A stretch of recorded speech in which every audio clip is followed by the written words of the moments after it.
community is? This is from the donations of individuals. But they didn't make it like we were barely able to put it.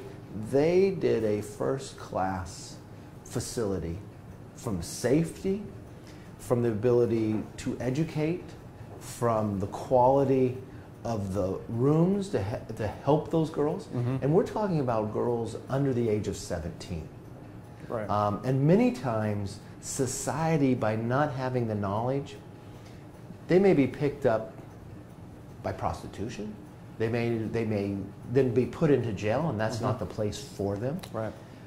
They may get missed, maybe inside a hospital and others. So part of it is educating people to make them aware, but also of those officials to how to notify. Now we have a location to bring them, to protect them. And it might be short-term, or it could be a long-term situation, and this facility could handle all. Right, and let's talk about specifically, I was listening to you talk to Jennifer in one of those rooms. You know, I think what drives it home for you as a parent, myself also as a parent now, to realize these are kids.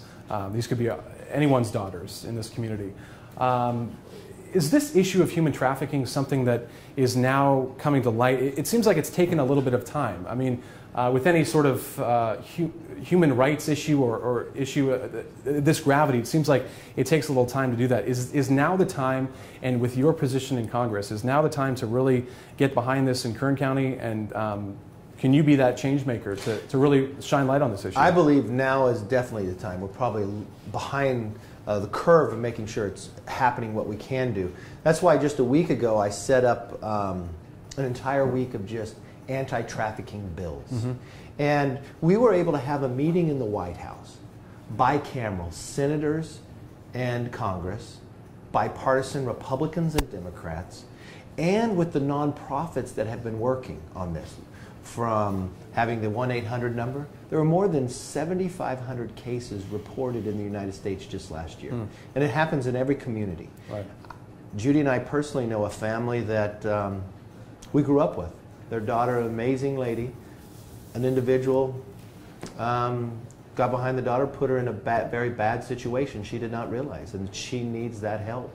And it could happen anywhere. So what we have found is, one, looking at the laws, closing loopholes, because there are loopholes. That's one of the bills we moved. If you look even at a U.S. Olympic team, now the story came out that we saw in 60 Minutes of the athletes being abused by a certain individuals, and they were just getting pushed away to someplace else to continue the abuse instead of being reported. Change that loophole to make sure reports are happening, because it can happen to our Olympic team even. Right. And then, how do we care for that survivor when they get out?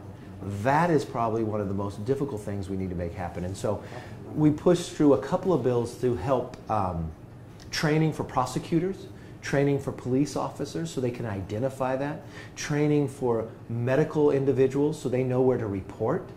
And you know, a number of places that have come forward to find this, flight attendants. They have been able to see, and there's reports already where they can identify where they're trafficking a young girl, some man is doing it, has them on the airplane simply by going through and asking questions. And there was a case recently that came forward where the flight assistant called ahead, had the police there, and was able to arrest the individual, save the young girl, but they asked her, how did you know? And it had happened to her. Wow. And you think about transporting an individual as well. It's getting that conversation started, getting everyone educated on everything. You specifically talked about, you know, Kern County. You know this community well. All this is donated.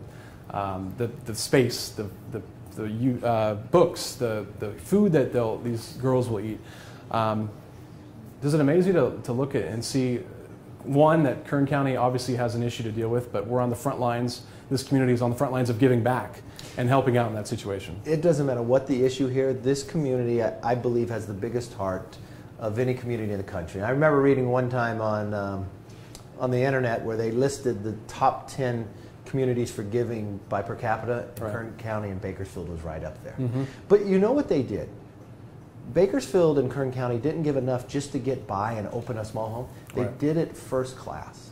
Because think about a survivor coming back and think about what they're going through. Yes, it's getting away from that individual that's put them into this situation.